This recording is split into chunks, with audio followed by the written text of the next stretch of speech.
and just sticking true to the reasons why you're here. You're here to make fucking money. You know what? You can come here and have religious views about money and say, well, the root of all evil is money. No, it's not. It's the love of money. The love of money. I don't love money. I don't love money. I love doing what I do. I'm passionate. You all know that. I'm still fucking talking to you. The bottom line is this: you are here because you want to make money. You want more money in your bank account than you have right now and when you had last year and any year in your life. And there's nothing wrong with that. That's not greed. That's not greed. That's fruitful. Okay? That's fruitful. When we were created, the first instructions were given: be fruitful and multiply. That wasn't just procreation. That means bring forth fruit. In everything, be fruitful. You judge a tree by what? Its fruits. So, you're not here to look pretty. You're not here to be adored by other people. I'm not here to have that. I'm here bearing fruit. And for some of you, it's bitter, it's sour, you don't like the way it tastes. Other people will say it doesn't taste good, don't eat it. And the people that have worked hard to reach out and grab it and take it, they know it's sweet. They pay their bills with it. They buy cars with it. They're getting homes with it. They quit their jobs with it. They're building wealth with it. Okay, so you're not going to have anybody tell you if you've tasted it now. No one's going to convince you that you've wasted your time. Who's going to tell you that? Nobody. You're not going to give them the time of day.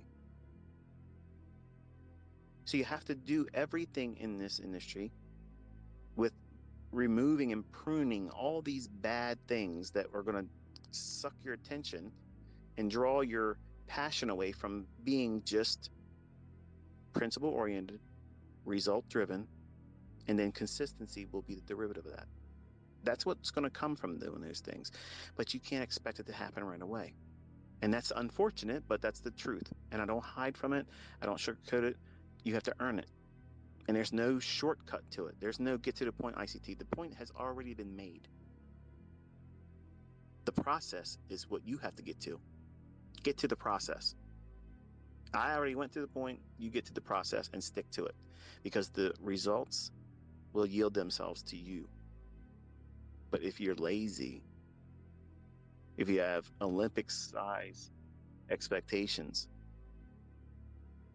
and you haven't been trading for several years consistently, that's a pipe dream.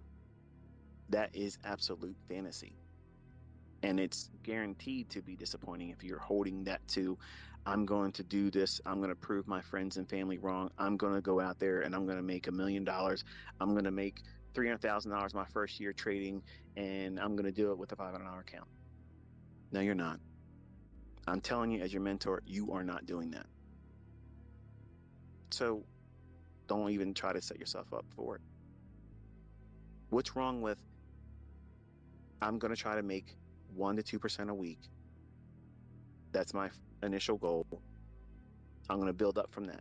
But let's just see if I can hit that.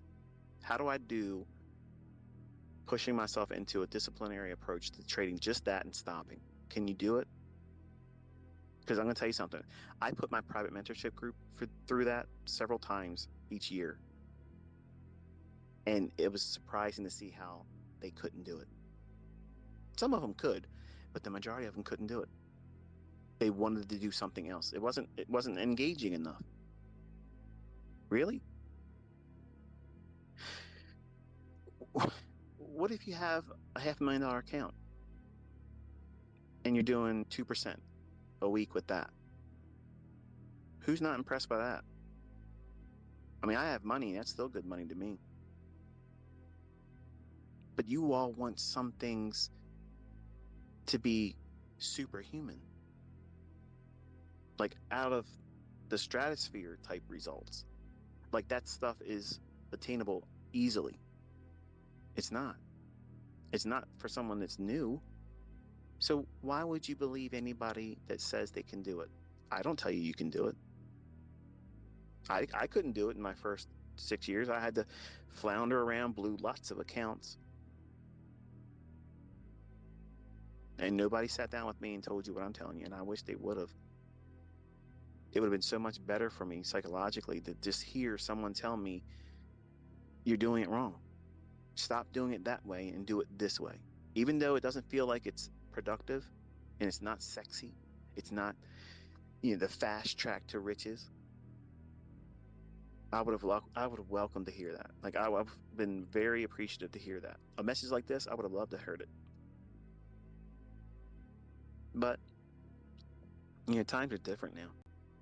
Social media has changed everybody's perception of reality, truth, what matters most.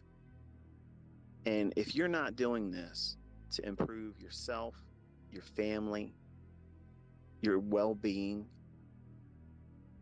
you're doing it for the wrong reasons. Because if you're doing it for any other reasons than those three, you're doing it for reasons that's about image, which means you're going to be emotionally charged about every trade you take, which is rule number one. You can't be emotionally attached to the trades. You can't have a feeling of failure if it doesn't work for you. That transaction wasn't profitable. There's nothing wrong with that. That's just an unprofitable trade. That's not failure. That just means that transaction failed to yield you a profit. That's it. That's not your failure. That's not your inability to be profitable beyond that trade. It doesn't mean that. But that's what most of you are doing to yourself. You're telling yourself that this is what this means. This is the line in the sand. This means I can't be profitable.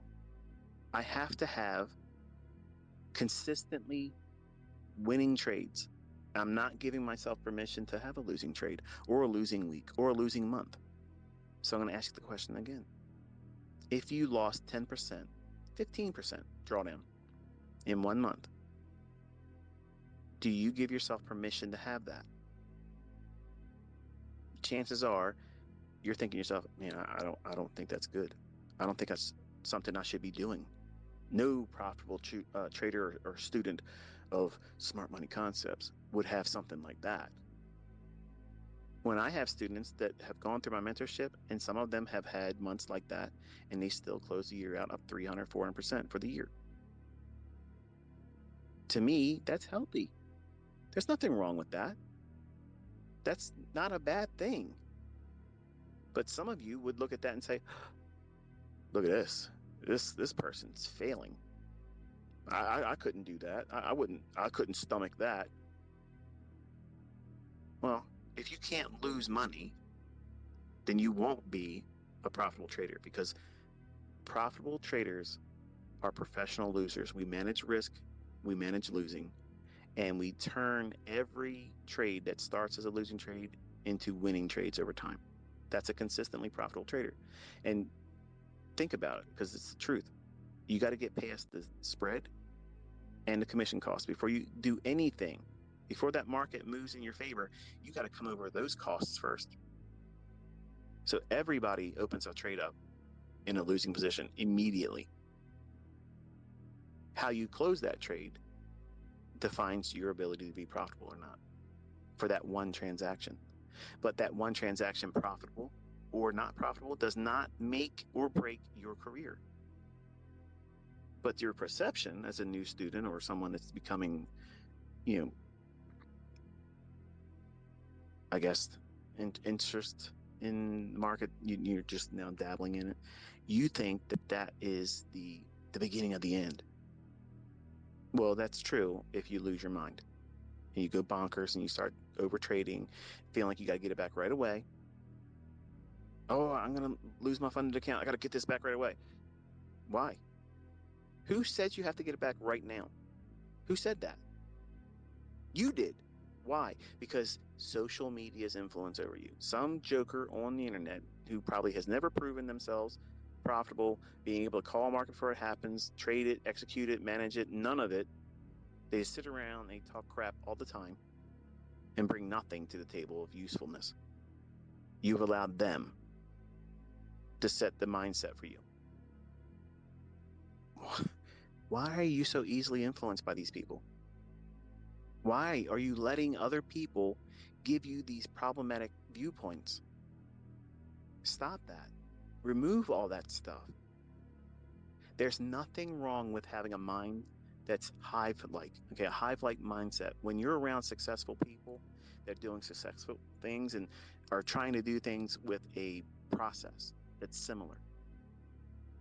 That's not a cult. That's a hive mentality. And hive mentality is what you see ultra successful people join. Think about it. Back in the 80s, there was these clubs, these social clubs, Club Med. Okay. I'm joining this club, and you had to be accepted into it. That was a social status. Okay. Well, successful people only want successful people around them. They don't tolerate poorly lived lives around them because they're going to be a drain. Now, that's not something that sounds like arrogance. It's not arrogance. Okay. Success breeds success. And I've said this before in some of my other lectures.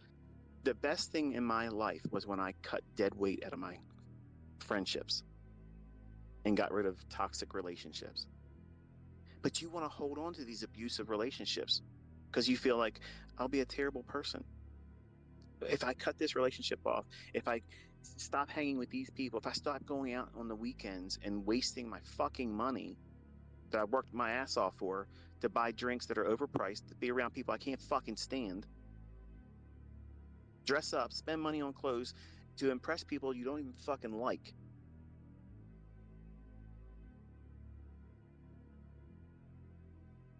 These mentalities that people subscribe to, that's the wrong way of doing it.